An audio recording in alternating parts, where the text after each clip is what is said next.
kaka ebendinga lokola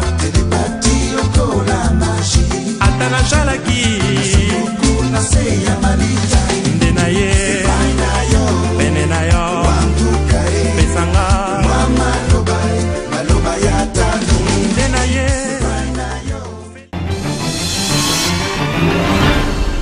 C'est dommage, nous sommes venus répondre à ce devoir international, de répondre aux questions. Vous savez que le président Félix-Antoine Tshisekedi a montré à la face du monde qu'il fait du respect des droits de l'homme sa grande préoccupation en venant prendre part au segment de haut niveau de cette 52e session des droits de l'homme. Et il a donné le ton. Nous devrions prendre part à la suite du débat, du dialogue interactif pour clôturer cette session.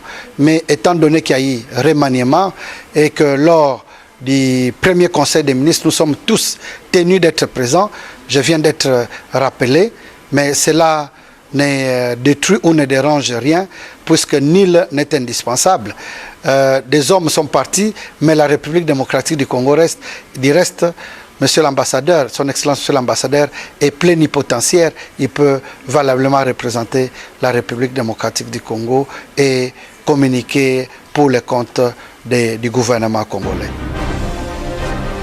Dans ce numéro, vous suivrez les détails sur le dialogue interactif de la 52e session du Conseil des droits de l'homme. Les regrets de l'ambassadeur du Congo à l'ONU Genève, Paul Impolé Losoko Ifambe, est contrarié par l'attitude du M23 qui viole régulièrement les accords de cessez-le-feu.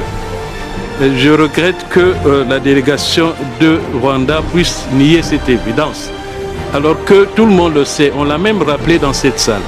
C'est le M23 qui n'arrive pas ou qui ne veut pas respecter les engagements pris dans le cadre de ces deux processus. La date qui a été donnée pour que le troupe du M23 ou le M23 retire ses hommes des zones occupées, évidemment, ça n'a pas été fait. Et pour cause, le Rwanda continue non seulement à soutenir militairement avec des armes lourdes le M23, mais aussi à être présent en RDC avec les troupes rwandaises qui sont en train de combattre aux côtés des troupes de M23. De son côté, la délégation rwandaise s'est encore une fois illustrée par des élucubrations éhontées en accusant le Congo d'héberger les rebelles des FDLR. Au cours de ce dialogue interactif, le haut-commissaire au Conseil des droits de l'homme a félicité le président Félix Tshisekedi pour son passage à l'ONU Genève et son implication dans la recherche de la paix au Congo. Bienvenue à cette émission. Merci de votre attention. Mon cher Jean-Pierre Onema, je voudrais d'ailleurs profiter de ces instants pour vous rendre hommage, parce qu'on ne le fait pas assez dans notre pays. Vous savez, quand quelqu'un est là en train de servir la République, j'ai l'impression que nous attendons qu'il ne soit plus là pour pouvoir rendre hommage à son travail. Moi, je profite pendant que vous êtes là pour vous dire que ce que vous faites est bien pour notre pays. Voilà. Vous avez choisi d'être ici en Europe afin de couvrir toutes les actions, toutes les activités des acteurs congolais qui viennent en Europe au nom effectivement de la coopération, au nom des relations que nous devons établir avec le pays amis, les pays partenaires, et vous êtes là pour couvrir positivement, dans une approche tout à fait patriotique, ces activités-là. Donc je crois que vous êtes suivis chez nous en RDC, à Kinshasa et dans toutes les provinces, via la RTNC, et je pense que c'est une bonne chose. J'ai tenu donc à M. Onema à vous encourager de poursuivre ce travail qui est un travail positif, parce qu'il est important que le citoyen congolais sache ce que viennent faire ici en Europe les représentants ou le membre de leur gouvernement. C'est très important. Donc continuez comme ça, M. Onema. Bravo.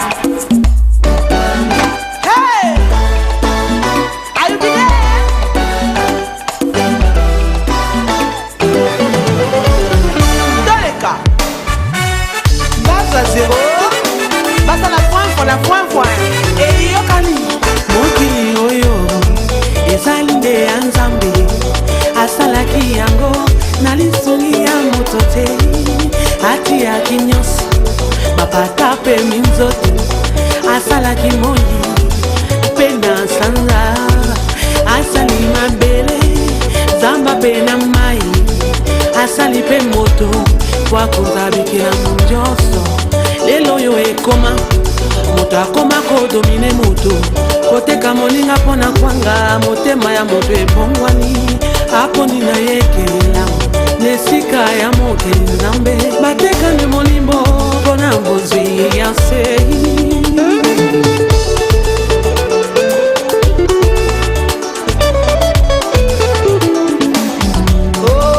beze na bango ezali ya yudasi balula molili bango baboya polele bango batalaka bato na miso likolo batonda lolendo mami kokisa na nzambe bayina kimia balimbisaka te bana ya mibebi suka na bango mabe baluka kinga mabe nzambe asalinga bia balukela kinga liwa nzamba bezinga yabi bakomplot na bango bamoni ndenge jouwe nzambe nanga asalike bazwa zero.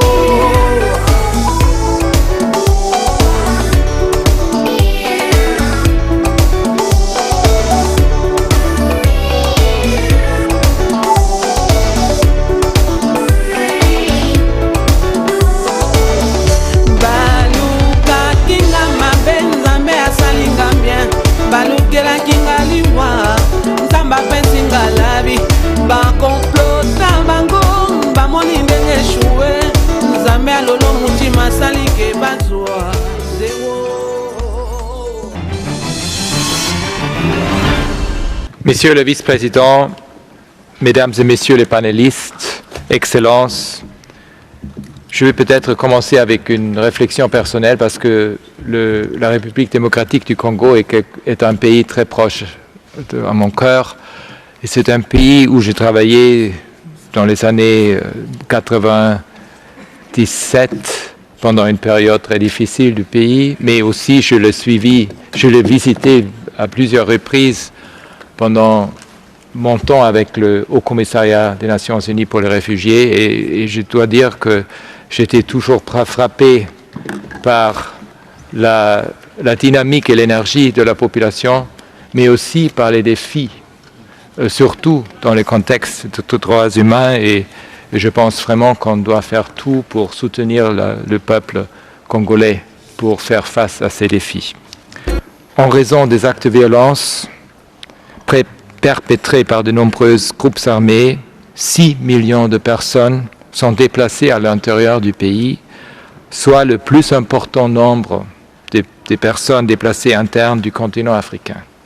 La violence armée s'est intensifiée dans les provinces de l'Est, notamment en Ituri et au Nord Kivu, où les groupes armés M23, ADF, Codeco, Zaïre et Nyatura continuent de perpétrer des attaques ignobles contre la population civile en toute impunité. Depuis octobre de l'année passée, au moins 1338 personnes, dont 107 enfants, ont été tués dans ces provinces de l'Est. Des zones généralement épargnées par le passé ont également connu des flambées de violence, notamment les provinces de Mai-Ndombe et de Kwilu. L'année passée, le Bureau conjoint des Nations Unies aux droits humains a documenté et confirmé des cas de violence sexuelle liés au conflit sur 701 victimes, dont 503 femmes, 11 hommes et 187 filles. La violence endurée par de larges segments de la population en RDC est alimentée par l'impunité et la corruption qui sapent les efforts de l'État pour fournir des services de base, établir l'ordre et empêcher les pratiques commerciales abusives et violentes. En conséquence, la population n'est pas seulement privée de sécurité, mais aussi d'une part légitime de richesse du pays. Mon bureau soutient les processus judiciaires concernant les massacres de Nyamamba et Mbogi dans la province de l'Ituri, rapportés en janvier de cette année, et ceux de Kishije dans la province de Nord Kivu en novembre de l'année passée. Nous soutenons également les efforts de formation et de redevabilité du personnel des forces armées. Je prends note du discours de Monsieur le Président Tshisekedi devant ce Conseil et je salue son engagement à traiter les questions de redevabilité en explorant les options présentées dans le rapport Mapping 2010 publié par mon bureau. J'encourage vivement le gouvernement à faire de la lutte contre l'impunité l'épine dorsale de sa stratégie pour le retour de la paix dans les zones touchées par le conflit. Les autorités ont également fourni des efforts significatifs pour créer les conditions d'un retour à la paix dans les provinces affectées par le conflit. Il s'agit notamment du dialogue avec les groupes armés, de l'élaboration de programmes de désarmement, de stabilisation et de justice transitionnelle, ainsi que de la mise en œuvre de l'enseignement primaire gratuit et du programme 145 territoires qui vise à construire des infrastructures de santé et d'éducation. Il est important que ce programme ambitieux respecte pleinement les normes en matière de droits humains et s'aligne sur les initiatives de justice transitionnelle en intégrant les droits des victimes et des communautés affectées à la justice, à la vérité, à la réparation et aux garanties de non-répétition. Monsieur le vice-président du Conseil des droits de l'homme, monsieur le haut-commissaire des Nations Unies aux droits de l'homme, madame la représentante spéciale, chef de la MONUSCO, Excellences, mesdames et messieurs les ambassadeurs, au nom de la délégation de la République démocratique du Congo qui nous accompagne à cette 52e session du Conseil des droits de l'homme, nous tenons à saluer cette auguste assemblée.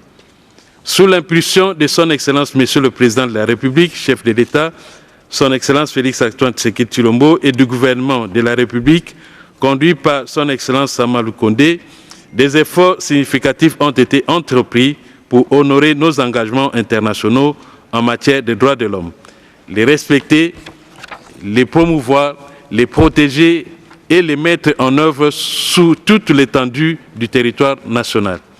C'est dans cette logique que nous avons entrepris, malgré les défis auxquels nous sommes confrontés, de mettre en place un mécanisme de justice traditionnelle afin de lutter contre l'impunité et de promouvoir un environnement de paix, de cohésion sociale et de réconciliation.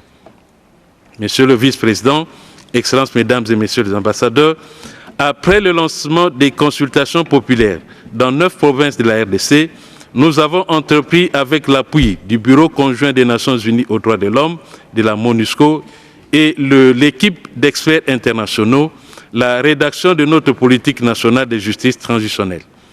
Ce document qui met en exergue la vision du gouvernement en cette matière sera, comme l'a annoncé le président de la République à l'occasion du segment de haut niveau de la 52e session du Conseil des droits de l'homme, examiné par les parlementaires lors de la présente session de mars 2023. Dans sa philosophie de mise en œuvre, le gouvernement a décentralisé le processus de justice transitionnelle. C'est dans cette optique que notre ministère a parrainé au mois de janvier 2023 les initiatives de renforcement des capacités des commissaires de la Commission provinciale Vérité, Justice et Réconciliation du Kasaï central en vue de leur permettre de mieux s'approprier les missions essentielles dans le cadre de l'opérationnalisation de leur commission. Le ministère des Droits humains entend élargir ce projet pilote à toutes les autres provinces de la République. À travers son programme de démobilisation, désarmement, relèvement communautaire et stabilisation, PDDRC en sigle, le gouvernement organise des consultations afin de faciliter l'intégration communautaire de certains groupes armés dans le cadre de leur resocialisation.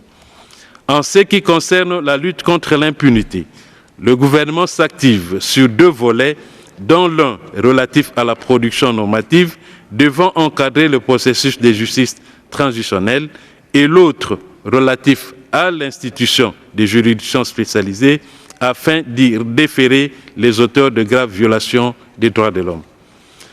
Sur le plan normatif, le gouvernement a initié la loi fixant les principes fondamentaux relatifs à la protection et à la réparation des victimes de violences sexuelles liées au conflit et des victimes contre la paix et la sécurité de l'humanité. Elle a été promulguée par le président de la République en date du 26 décembre 2022. En application de cette loi, le Premier ministre a signé un décret fixant les statuts d'un fonds national de réparation des victimes de violences sexuelles liées au conflit et d'autres crimes graves contre la paix et la sécurité de l'humanité, FONAREV en sigle. De même, la proposition de loi portant protection et responsabilité du défenseur des droits de l'homme a été adoptée à l'Assemblée nationale et n'attend que son adoption au Sénat. Afin de donner forme à son engagement de lutter contre l'impunité des crimes graves et autres violations des droits de l'homme commises sur son territoire, le gouvernement continue à plaider pour la création d'un tribunal pénal international pour la RDC afin d'élucider les 617 incidents documentés par le rapport mapping du Haut Commissariat des Nations Unies aux droits de l'homme. Par ailleurs, le gouvernement réfléchit également sur deux autres options, notamment la création d'une cour pénale spéciale ou l'institution au niveau national des chambres mixtes au sein des juridictions ordinaires. Monsieur le vice-président, Excellences, Mesdames et Messieurs, si de telles initiatives ont été saluées par le partenaire, elles n'excluent pas par ailleurs de garder à l'esprit les nombreux défis auxquels fait face la RDC. À cet effet, nous appelons l'ensemble de partenaires techniques et financiers de la RDC ainsi que la communauté internationale à poursuivre leur soutien au processus de justice transitionnelle si cher au président de la République. Je saisis d'ailleurs cette occasion pour saluer l'appui financier et technique du Royaume de Belgique, du Bureau conjoint des Nations Unies aux droits de l'homme et de l'équipe d'experts internationaux en RDC. Dans le but de poursuivre le respect des droits humains, la protection des civils, la cohésion, le gouvernement de la République démocratique du Congo, en partenariat avec les agences des Nations Unies et les autres partenaires, compte, je cite, appuyer l'amélioration du cadre légal et institutionnel du système judiciaire afin d'instaurer un environnement protecteur des droits de la population civile répondant aux besoins de justice de la population. 2. Renforcer les capacités institutionnelles, organisationnelles et individuelles des ministères sectoriels, des acteurs de la chaîne pénale et de la Commission nationale des droits de l'homme dont nous saluons la présence ici dans la salle. 3. Appuyer la modernisation du système de gestion des établissements pénitentiaires afin de les conformer aux standards internationaux. 4. Appuyer l'amélioration du cadre de travail des acteurs de la chaîne pénale à travers la construction, la réhabilitation et l'équipement des infrastructures judiciaires et pénitentiaires. 5. Renforcer les connaissances de la population sur les mécanismes de justice transitionnelle et appuyer l'identification des besoins en matière de justice. Et 6. Enfin, renforcer la lutte contre les groupes armés réfractaires opérant à l'est du pays, particulièrement le groupe terroriste dit M23, soutenu par le Rwanda, dont les opérations militaires en cours sont à la base de la détérioration de la situation humanitaire et sécuritaire, ainsi que des violations graves des droits humains dans cette partie du territoire national. Je vous remercie pour l'opportunité d'adresser le Conseil sur la situation des droits de l'homme en République démocratique du Congo. Je remercie également le haut-commissaire, M. Volker Türk, pour son soutien et sa collaboration, notamment par des déclarations publiques qui ont contribué à sensibiliser la communauté internationale sur la situation des droits de l'homme en République démocratique du Congo. La situation des droits de l'homme et de la sécurité s'est détériorée depuis mon intervention le 4 octobre passé. Dans l'est du pays, en particulier dans les provinces du Nord Kivu et de l'Ituri, des groupes armés tels que le M23, l'ADF, le Codeco, divers groupes Maïmaï et des factions Nyatura ont continué à perpétrer des attaques violentes contre des civils et des villages. Certains de ces groupes armés ont mené des attaques ciblées contre des membres des forces de défense et de sécurité congolaises, ainsi que contre la MONUSCO. La situation dans la province de Mai-Ndombe continue d'être affectée par les attaques contre les civils, provoquant des déplacements massifs de population, dont certains vers Kinshasa. La situation des droits de l'homme et la situation humanitaire en RDC, déjà fragile, s'aggravent depuis des mois. C'est clairement l'une des situations les plus graves au monde qui mobilise à juste titre l'attention prioritaire tant des institutions responsables de la paix et de la sécurité que de l'action humanitaire et, pour notre Conseil, des droits de l'homme. La France a annoncé la mobilisation de 34 millions d'euros d'aide humanitaire, dont 20 millions dédiés aux besoins essentiels des populations les plus vulnérables, à Goma et dans les environs, qui sera mise en œuvre par les Nations Unies et des organisations de la société civile. La France coordonne l'envoi de frais d'urgence dans le cadre du point aérien humanitaire mis en place par l'Union européenne. La paix, enfin, ne se bâtit pas sans justice. La lutte contre l'impunité, dont le haut-commissaire a souligné l'importance, des auteurs d'exactions doit rester une priorité des autorités pour que la quête de justice des victimes ne reste pas sans réponse. Comment les États peuvent-ils y concourir? Je vous remercie. Monsieur le vice-président, la Belgique s'associe à la déclaration de l'Union européenne et remercie le haut-commissaire et les autres intervenants pour leurs exposés. La situation sécuritaire dans l'Est du Congo est alarmante, en particulier au regard des nombreuses violations des droits humains et du droit international humanitaire que nous condamnons fermement. Le M23, les FDLR, le Codeco, les ADF et tous les autres groupes armés doivent cesser leurs hostilités. Les femmes et les enfants sont les premières victimes de ce conflit et leurs tortionnaires bénéficient d'une large impunité. Nous encourageons dès lors les autorités à redoubler d'efforts pour lutter contre la montée des discours de haine, promouvoir la confiance et la cohésion entre communautés, ainsi que veiller au maintien d'un espace civique et démocratique ouvert. En matière de justice transitionnelle, la Belgique salue le travail réalisé de manière holistique par le gouvernement congolais, notamment la publication du rapport du comité en charge de l'élaboration d'une politique nationale de justice transitionnelle. Je commencerai par remercier tous les orateurs qui ont pris la parole cet après-midi, parce que la parole signifie qu'ils sont très intéressés à la situation de mon pays, la République démocratique du Congo. Nous en sommes gré. Et nous remercions également pour cette reconnaissance des efforts fournis par l'ensemble du gouvernement de la République démocratique du Congo et personnellement par le chef de l'État pour l'amélioration de la situation des droits de l'homme en République démocratique du Congo. Monsieur le vice-président, tous les orateurs ont reconnu que pour mettre fin à la situation des violations des droits de l'homme en RDC, il faudrait absolument passer à mettre fin à la situation de conflit à l'est de la République démocratique du Congo. La situation de conflit, la République démocratique croit au dialogue. La RDC est engagée dans le processus et de Luanda et de Nairobi et l'accord cadre d'Addis Abeba. Je regrette que la délégation de Rwanda puisse nier cette évidence, alors que tout le monde le sait, on l'a même rappelé dans cette salle. C'est le M23 qui n'arrive pas ou qui ne veut pas respecter les engagements pris dans le cadre de ces deux processus.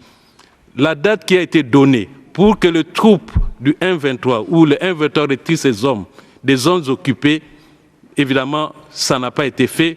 Et pour cause, le Rwanda continue non seulement à soutenir militairement avec des armes lourdes le M23, mais aussi à être présente en RDC avec les troupes rwandaises qui sont en train de combattre aux côtés des troupes de M23. Ce que nous voulons demander au Rwanda, c'est de penser que personne ne déplacera les territoires ni de la RDC ni du Rwanda, d'un coin. Nous sommes des éternels voisins et nous avons intérêt à vivre et à développer un climat de paix. Retirez vos troupes. La RDC a 9 pays voisins. Pourquoi on parlerait seulement du Rwanda et pas des autres pays? Évidemment parce qu'il n'y a pas de problème avec les autres, c'est avec le Rwanda. Et sentez-vous gêné parce qu'il y a des rapports des auteurs indépendants qui le disent. Conformez-vous seulement à ces rapports et retirez vos troupes, retirez tout soutien et les M23 vont se retirer du territoire de la RDC. I hereby close the 50th meeting of the 52nd session of the Human Rights Council. You have a good evening. je voudrais commencer par vous dire un mot de gratitude parce que ce travail, s'il a été possible, c'est parce qu'on m'a ouvert les bras et parce que aussi nous avons ressenti des deux côtés, c'est-à-dire de moi-même et de la population et du gouvernement congolais, que nous sommes tous embarqués dans le même bateau pour la lutte contre l'impunité, pour la lutte pour la justice, pour la réconciliation, pour la paix. Et d'autre part aussi, je dois dire un mot de reconnaissance des efforts qui sont faits dans ce pays, que ce soit du côté du gouvernement, de la société civile, pour avancer vers la restitution au peuple congolais de ses droits, comme tous les autres peuples, à la dignité, à une vie libérée de la terreur et une vie libérée de la faim et d'une vie digne d'être vécue. Merci beaucoup, Monsieur Onema. Je pense que le Conseil a toujours été un moment de vérité, de franchise à l'endroit du pays concerné. Et aujourd'hui, on a vu que beaucoup des pays, peut-être contrairement à ce que l'on pense, on ne vit pas à vase clos. Il y a des choses qui se passent au Congo et les autres suivent. Mais il y a une volonté, et là je le dis sincèrement parce que j'ai été présidente de la Commission droits humains à l'Assemblée nationale, il y a une volonté à apporter des mécanismes parlementaires dans le sens de faire évoluer la promotion des droits humains au Congo. Alors, c'est un idéal, il faut le savoir, c'est un objectif à atteindre, ce n'est pas facile.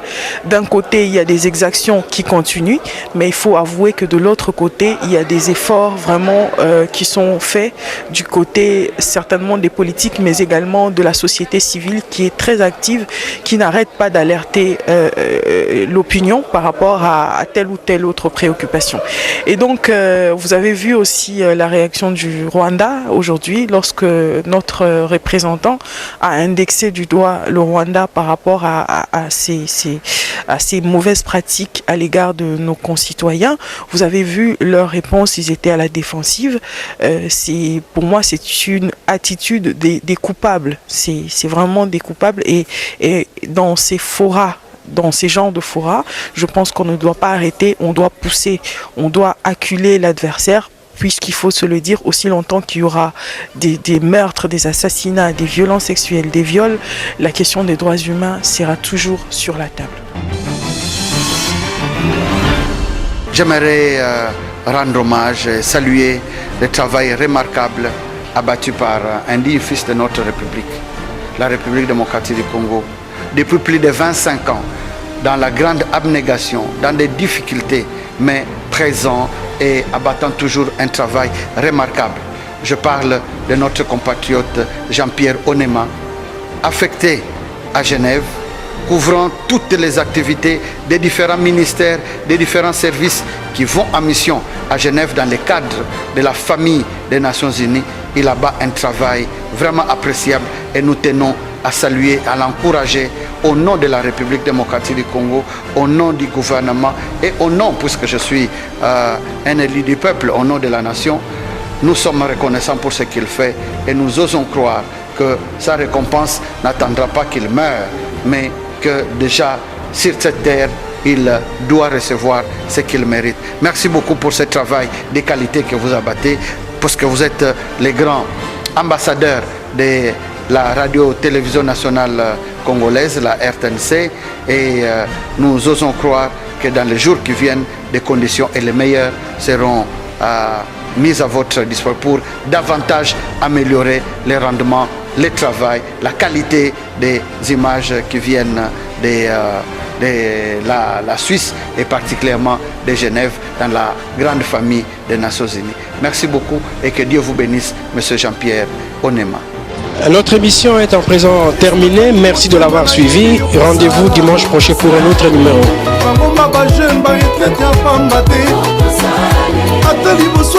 Je garde mon silence. Alléluia. Atatusi tolemi milelo ngambo na ngambo elike epai na ye elongo ya kosaka te vraimen mpona mboka Kongo ata butu eumeli sukazuka tongo juste un peu de patience ayebi likambo na yo kolo yo bila